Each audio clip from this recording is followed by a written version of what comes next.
벌써 10월이 시작됐습니다. 지난 한 주간 일을 보기 위하여 한국에 다녀왔는데 일교차가 심해서 또 좀 무리를 하다 보니까 낮에는 더워서 운전하면서 에어컨을 켰다 껐다 이러다 보니 그만 좀 피곤한 가운데 이렇게 관리를 잘 못해서 목 감기가 들었습니다. 그래서 목이 조금 불편하고 소리가 좀 쇠소리가 나고요. 그래서 아직 좀 열도 있고 식은 땀도 나고 그래서 오늘 들어오실 때 악수를 제대로 못했습니다. 괜히 감기를 옮길까봐. 그래서 오늘 제가 악수를 못한 분들은 목사가 나를 아껴서 나한테 감기 안 옮기려고 악수 안 했구나 이렇게 생각하시면 되고, 근데 그 중에 악수하신 분들이 계시거든요. 나를 안 아끼나 이렇게 생각하지 마시고, 목사가 나를 믿어서 내게 감기 기운을 주려고 그러나 보다 이렇게 생각하시면 되겠습니다. 그래서 가급적 악수를 안 하려고 그렇게 했습니다. 좀 오해하지 마시기를 부탁드리겠고, 아차 싶더라고요. 일부 때는 아무 생각 없이 성도들을 맞아들였는데 괜한 이렇게 악수를 하면 안 되겠구나라는 생각을 가졌습니다. 벌써 10월이 되니까 날이 꺾이고 또 선선해지기 시작한다고 그러고, 우리는 여기서 잘 느끼지 못하지만 10월 하면 벌써 추수의 계절이 돼서 가을 나달들을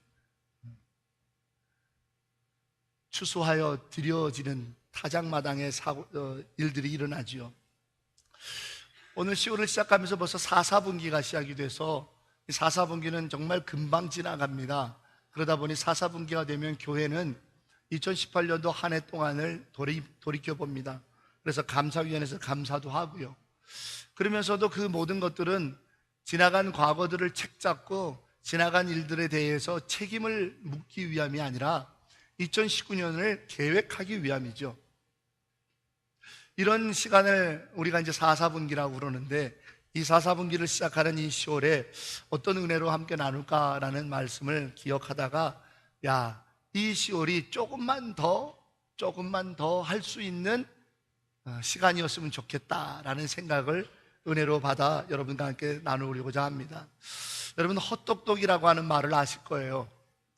열심히 뭔가를 하지만 실속이 없는, 그래서 자기가 다 잘 알고 자기가 다 잘 할 줄 알고 자기가 제일 똑똑한 척 하지만 허점이 많아서 실수를 하고 손실을 입는 사람을 이 헛똑똑이 같은 놈아, 이런 이야기들을 하는 경우들이 있습니다.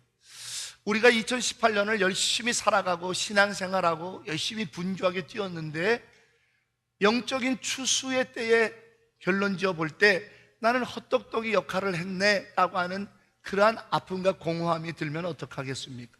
안 되죠. 안 됩니다. 그러면 그 헛똑똑이라고 하는 영적 공허함은 어떤 사람을 말하느냐 하면, 구체적으로 그리스도인의 참된 축복을 잃어버린 사람을 헛똑똑이라고 부르는 겁니다. 우리 믿는 자들에게는 하나님께서 허락하신 복이 있거든요. 우리 믿는 자들에게 하나님께서 믿지 아니하는 자들에게는 알 수가 없는 정말 신비한 하늘의 은혜의 복을 하나님께서 믿는 모든 이들에게 이미 선포하시고 예비하셨거든요. 고린도전서 2장 9절에 하나님을 사랑하는 자에게는 이렇게 쓰고 있어요. 하나님을 사랑하는 자가 누구죠? 성도죠. 그게 믿는 자들입니다. 그리스도인이에요. 근데 성경은 분명히 쓰기를 하나님을 사랑하는 자에게는 눈으로 보아도 보지 못하고 귀로 들어도 듣지 못하고 마음의 생각으로도 품지 못하는, 정확하게 한마디로 표현하면 상상할 수 없는 것을 이미 예비해 놓으셨다라고 고린도전서 2장 9절은 써요. 예비했다라는 것은 이제부터 만들겠다라는 게 아니라 이미 만들어져 있다라는 겁니다. 하나님을 사랑하는 자에게는 상상할 수 없는 것들의 축복이 이미 만들어져 있다. 그래서 우리는 그 하나님을 여호와 일의 하나님, 준비하시고 예비하시고 모든 것을 우리에게 이미 허락하신 하나님이라고 우리가 믿고 있죠. 우리는 그 하나님을 믿고 신앙생활을 합니다. 이미 예비하신 하나님, 이미 준비해 놓으신 하나님, 하나님을 사랑하는 성도들에게, 그리스도인으로 사는 우리들에게 이미 예비해 놓으신 것이 있는 그 하나님의 복을 찾아야죠. 누려야죠. 그런데 열심히 분주하게 1년을 뛰어왔는데도 불구하고 공허해지는 영적 허전함을 갖고 있다면, 나는 오늘 한 해 하나님이 예비하신 것을 하나도 누리지 못한 자라는 거죠. 사랑하는 여러분, 그래서 이 10월을 시작하는 첫날, 첫 예배 때 조금만 더 믿음의 한 걸음을 내딛기를 여러분에게 간곡히 요청하려 하는 겁니다. 지난 9개월 동안 뛰어왔던 여러분들의 믿음의 삶, 열심히 땀 흘려 수고했던 삶 속에 혹시 영적 공허함을 갖고 계시지는 않습니까? 나는 뭘 위해 이렇게 예배하며 왔는가? 나의 기도함의 결론은 뭔가? 걸어왔던 지난 9개월을 한 번쯤 돌이켜보시면서 아, 그렇구나, 내가 조금만 더 해야 되겠구나라고 하는 은혜의 결단을 여러분의 마음속에 불일 듯 일어나게 하기 위하여 오늘 이 말씀을 주께로부터 은혜로 받고 함께 나누고자 합니다. 오늘 본문의 배경은 이스라엘입니다. 그런데 이스라엘이 참 안타깝게도 이스라엘이 누굽니까? 하나님과 겨루어 이긴 자, 그래서 하늘의 복을 마음껏 누린 자의 백성의 이스라엘 아닙니까? 근데 오늘 성경에 그런 이스라엘이 어떻게 되었다라고 성경은 쓰고 있나요? 20년 동안 압제를 당하고 열심히 농사를 짓고 추수하려고 그러면 그 도적대들이 와서 다 훔쳐가는 20년 동안 하늘의 복을 빼앗겼다라고 쓰고 있어요. 20년 동안, 장장 20년 동안 열심히 일했어요. 20년 동안 열심히 살았어요. 20년 동안 땀 흘려 수고했는데 다 잃어버렸다는, 얼마나 공허하겠습니까? 혹시 이 자리에 지난 9개월 동안 달려고 혹은 여러분의 인생의 길을 달려고 와서 최근에 이런 영적 공허함 갖고 계신 분은 없으십니까? 안타깝잖아요. 20년 동안 이스라엘이 그냥 놀고 먹고 숨어만 있었겠냐고. 아니죠. 열심히 일했는데 다 뺏긴 거예요. 압제를 당했대요. 20년 동안 복을 잃어버렸어요. 하나님의 백성의 복을 잃어버렸어요. 성도로서 하나님이 예비하신 복을 누려보지 못하는 거예요. 얼마나 안타깝습니까? 혹시 오늘 2018년 10월 첫 번째 주일을 맞이하는 우리 가운데도 20년 동안 하나님의 복을 빼앗기고 잃어버리며 누려보지 못한 이스라엘의 오늘의 본문의 현실과 같은 영적 공허함과 허탈함과 아픔을 갖고 계신 성도는 혹시 이 자리에 없습니까?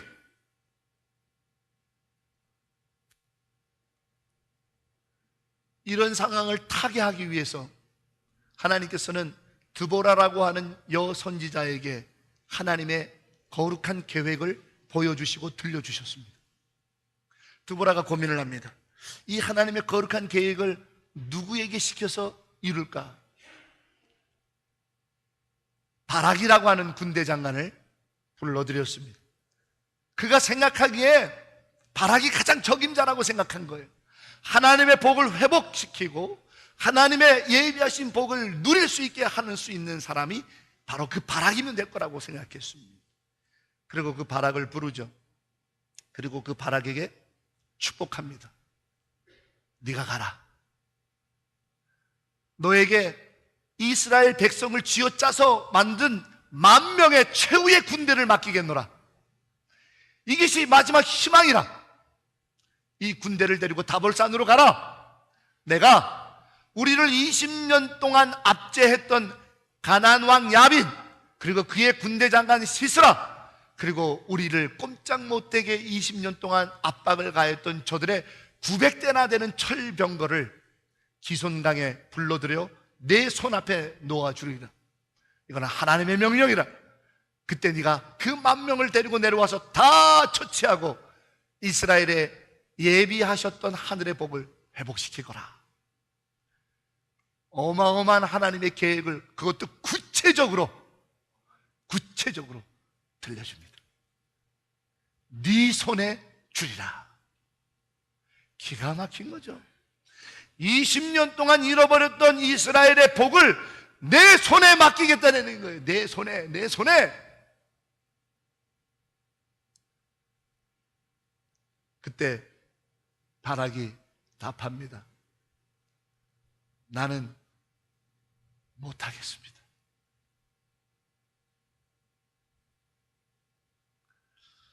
여러분, 저는 오늘 이 바락의 나는 못할 것 같습니다라고 하는 이 말이 왜 그렇게 가시가 돼서 우리의 가슴을 파고드는지, 제 마음을 파고드는지, 혹시 여러분들의 마음도 지금 파고들고 있지는 않지요?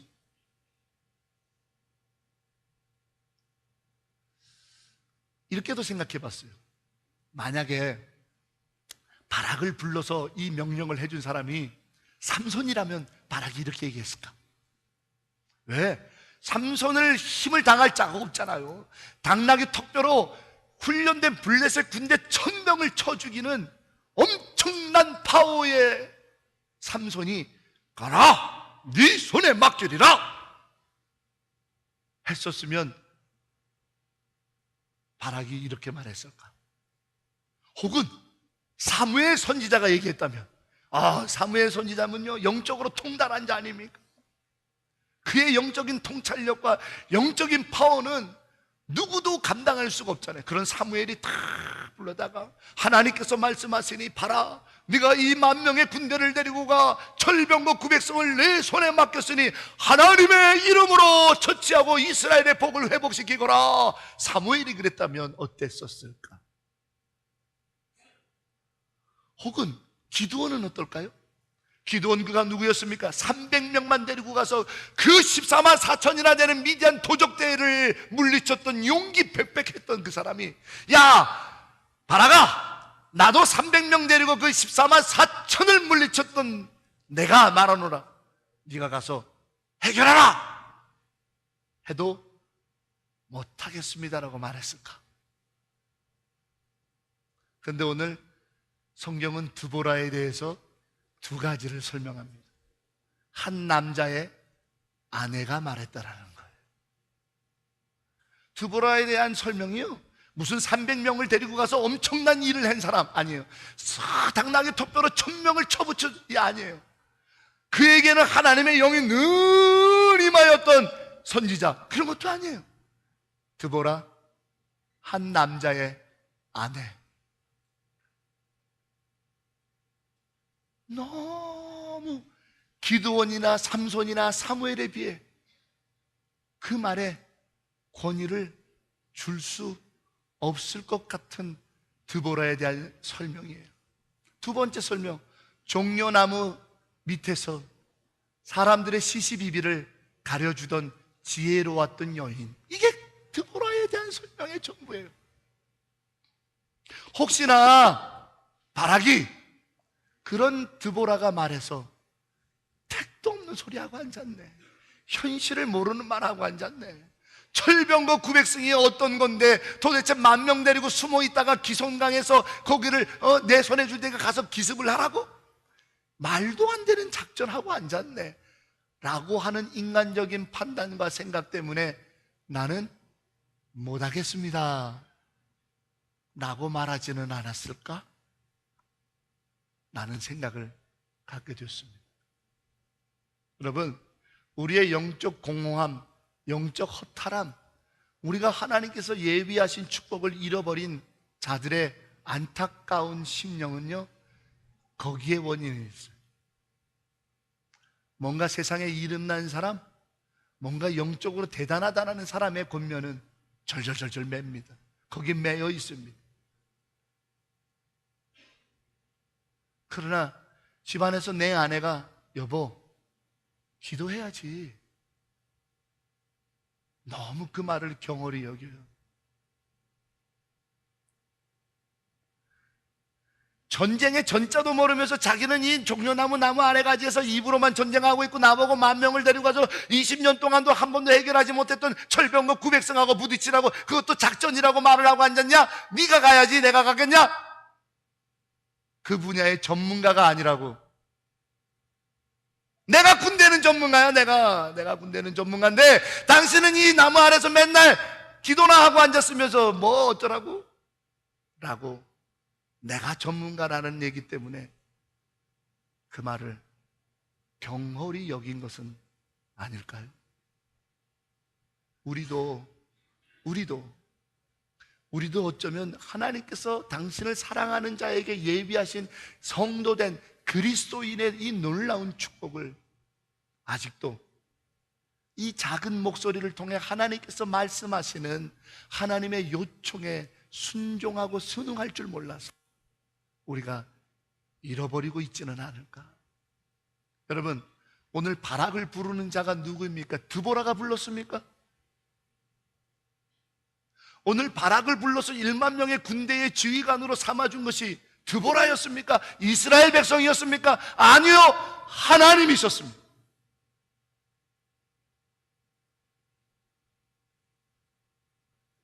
내가 맡은 이 직임,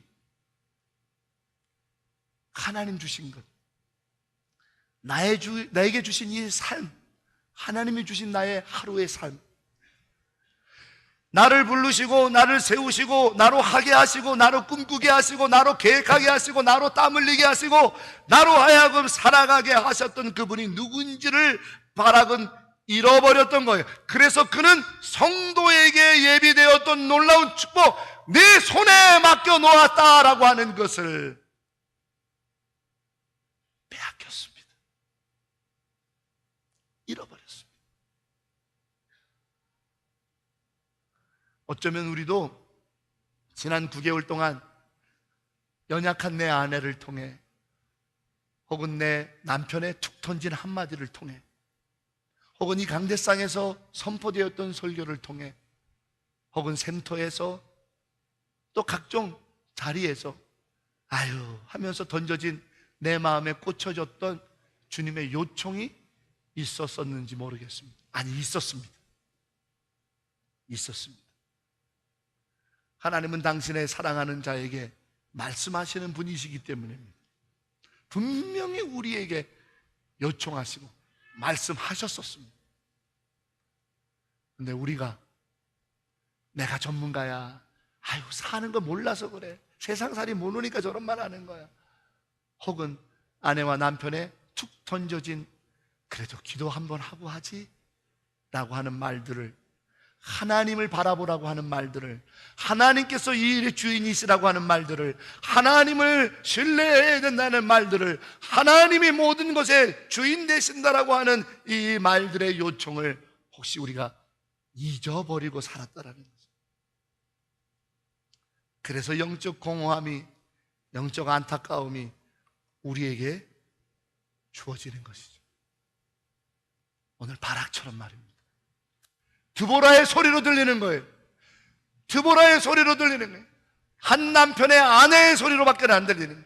종려나무 밑에서 기도나 하던 사람의 소리밖에는 안 들리는 거예요.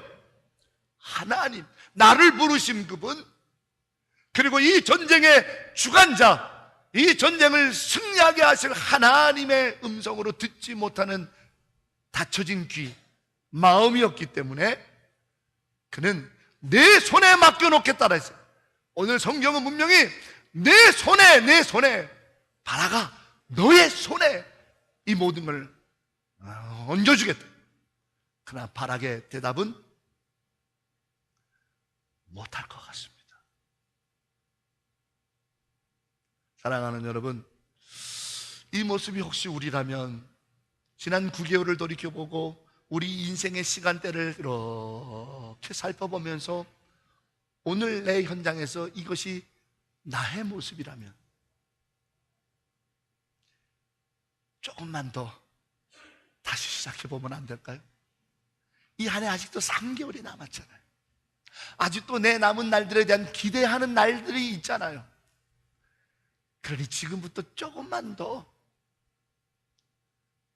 지금까지 잘해왔지만 이 영적인 공허함과 안타까움이 느껴진다면 조금만 더 오늘 말씀을 귀 기울여 들으시고 조금만 더 우리가 나아가면 어떨까?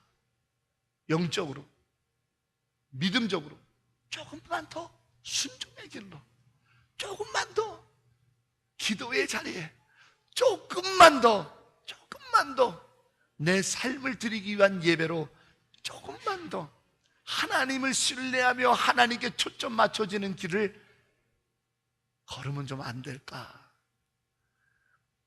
그 심정을 여러분에게 전하고 싶습니다. 바락은 궁극적으로 하나님을 신뢰하는 것을 잃어버린 거죠. 우리 하나님이 어떤 분이셨습니까?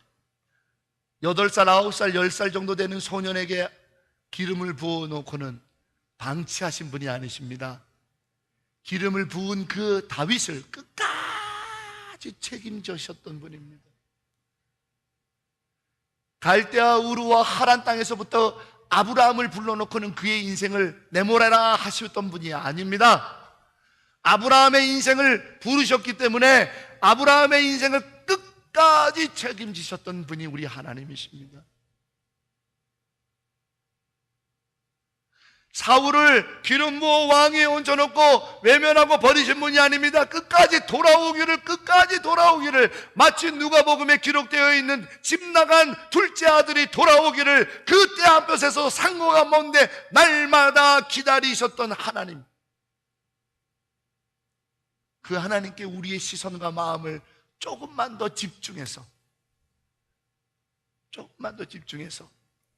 이 남은 한 해를, 그리고 살아가게 될 우리의 인생길을 조금만 더 믿음의 삶으로 살아가 봅시다 라는 말씀을 여러분에게 전하는 겁니다.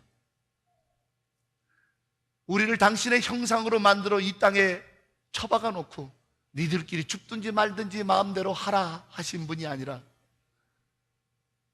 파토스, 우리의 아픔과 눈물의 삶의 현장에 아기 예수로 오셔서 우리의 죄짐을 십자가에 맡아줘서 책임을 지신 분이라는 거예요.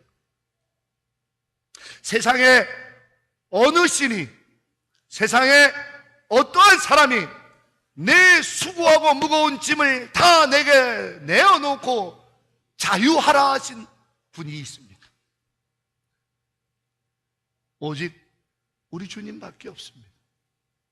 그 주님께 시선을 두고 그 주님께 내 남을 날들의 삶을 신뢰로 맡길 때, 오늘 바락과 같은 내 인생의 순간 때 우리의 답은 못하겠습니다가 아니라 내가 한번 해보고 싶습니다라가 아닐까요? 그럴 때 오늘 우리들에게는 놀랍고 위대한 하나님의 예비하신 축복이 시작이 될 것이라고 저는 성령을 통해 확신하여 오늘 성도 여러분에게 이 설교의 자리에서 말씀을 드립니다. 사랑하는 여러분, 지금까지도 달려오시느라고 수고하셨던 성도여, 조금만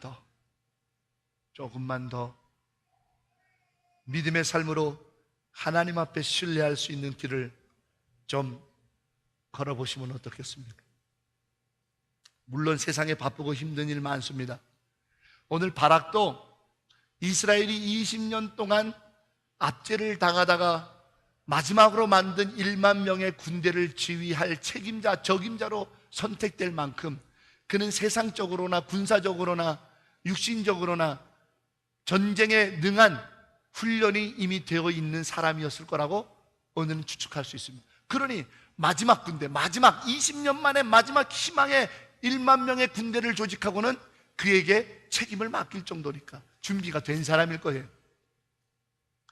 그러나 군사적으로나 기술적으로나 전문 분야나 세상적인 물리적인 힘이나 준비는 되어 있었지만 그의 영적 믿음이 준비가 되어 있지 않으니 그는 못하겠습니다라는 말을 하는 거죠.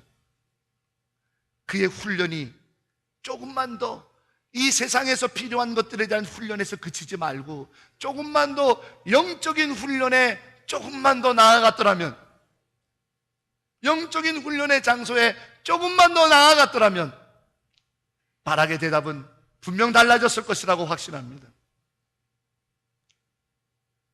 바락은 그의 손에 맡겨졌던 이 놀랍고 위대한 예비된 복을 빼앗기지 않고 잃어버리지 않고 그 복에 복을 더하는 능한 사람으로 살았을 것이라 봅니다.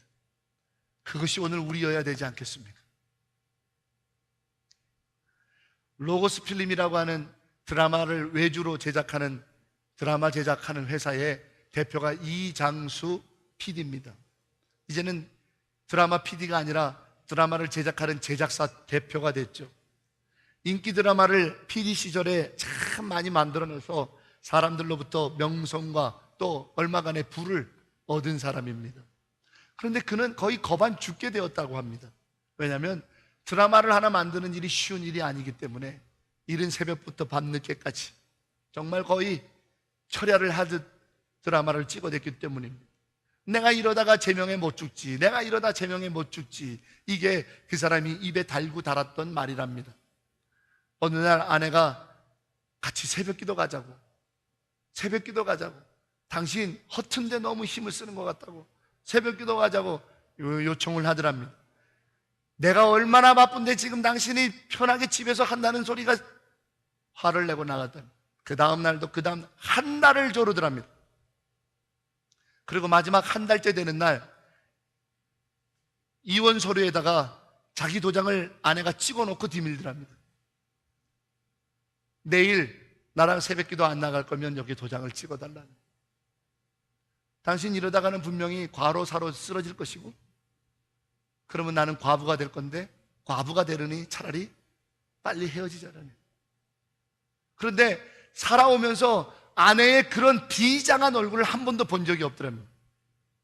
그러니까 아내가 장난이 아니라는 사실을 알게 됩니다. 대충 몇 번 쫓아다니면서 아내 비율을 맞춰줘야겠구나라고 생각한 이장수 PD는 알았다고 하고는 씨 웃으면서 그를 찍고 그 다음날 가기로 약속을 합니다. 가기 싫은데 끌려갔죠. 그리고 한 일주일쯤 지나서 이제 이 정도면 됐겠지 하고 안 가려고 그러는데 또 이혼 서류에 도장 찍어갖고 디밀면서 가야 된다고. 그런 협박을 통해 40일째 새벽 기도에 가서 멍하게 조는 듯 마는 듯 하는 모습으로 앉아있던 그에게 전에 듣지 못했던 음성이 들리는 거예요. 분명히 목사님이 말하는 설교의 목사님 음성이 아닌데, 아들아, 내가 너를 여치 기다렸다. 깜짝 놀랐어요. 그리고 그 다음 새벽 기도에 가서 똑같이 음성이 들리니 내게 말씀하시는 분이 누구냐고 묻게 됩니다. 마치 사도행전 9장에 사도 바울에게 주님이 대답하시듯 내가 예수라. 주님의 음성을 듣는 순간 그의 마음에 불같이 일어나는 큰 뜨거움 속에 그냥 이유도 알 수 없는 눈물을 흘리면서 드디어 주님을 인격적으로 만나는 신앙의 첫 경험을 아내의 손에 강제로 끌려나갔던 40일간의 새벽 기도를 통해 만나게 됐습니다. 그리고 그가 성경을 통해 내게 만남을 주신 예수님을 찾아보게 되며 그의 인생이 바뀌게 되었습니다. 그러면서 이장수 대표가 이런 간증을 합니다.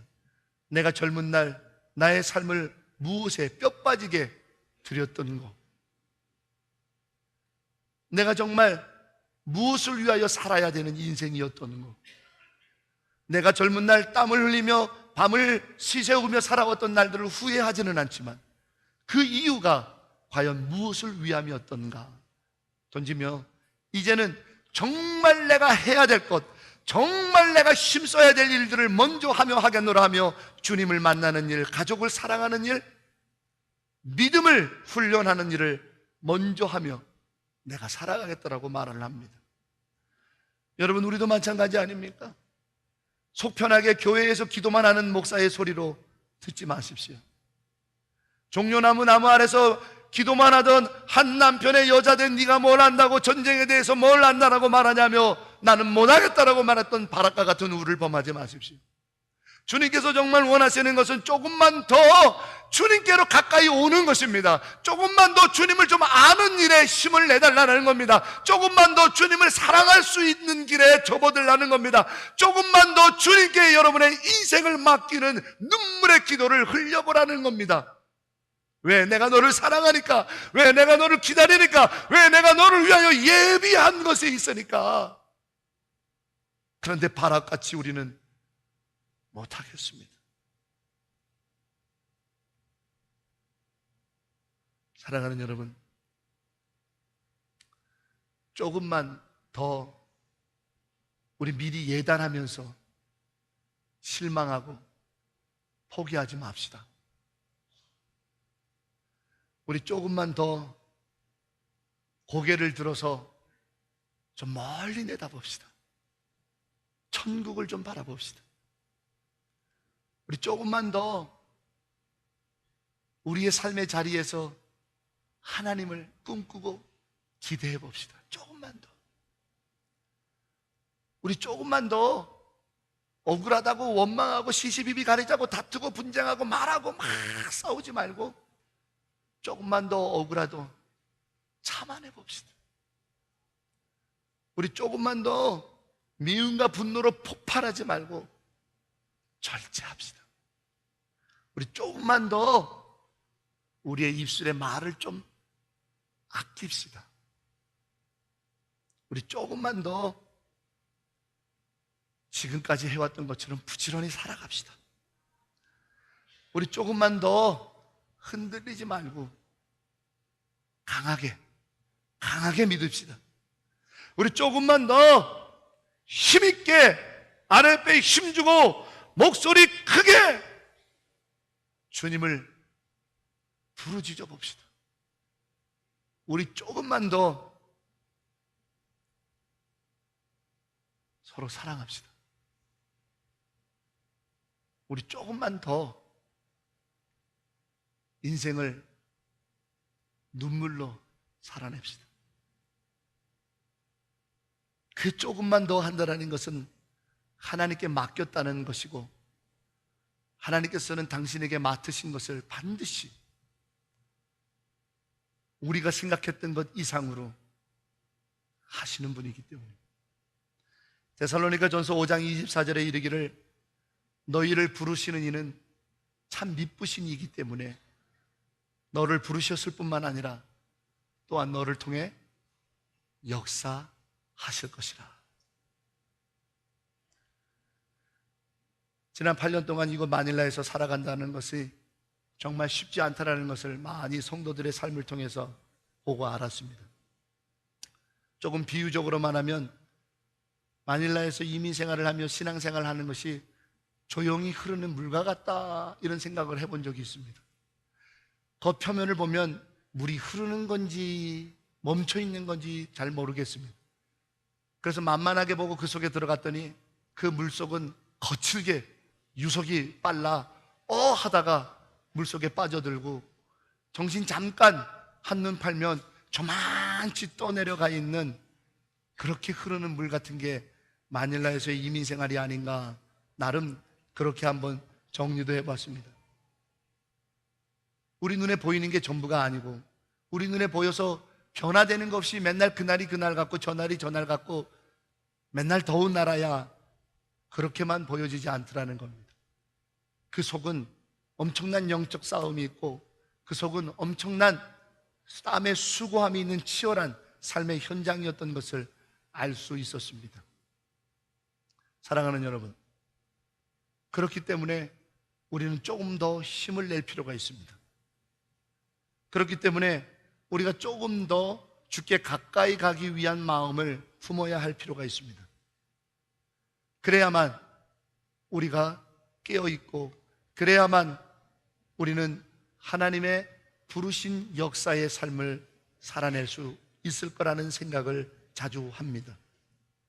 하나님을 조금만 더 전적으로 신뢰해 보십시오. 여러분의 삶의 자리에서 조금만 더 하나님을 바라보려고 해 보십시오. 조금만 더 기도와 예배의 자리에서 여러분 몸부림쳐 주십시오. 조금만 더 힘을 내십시오.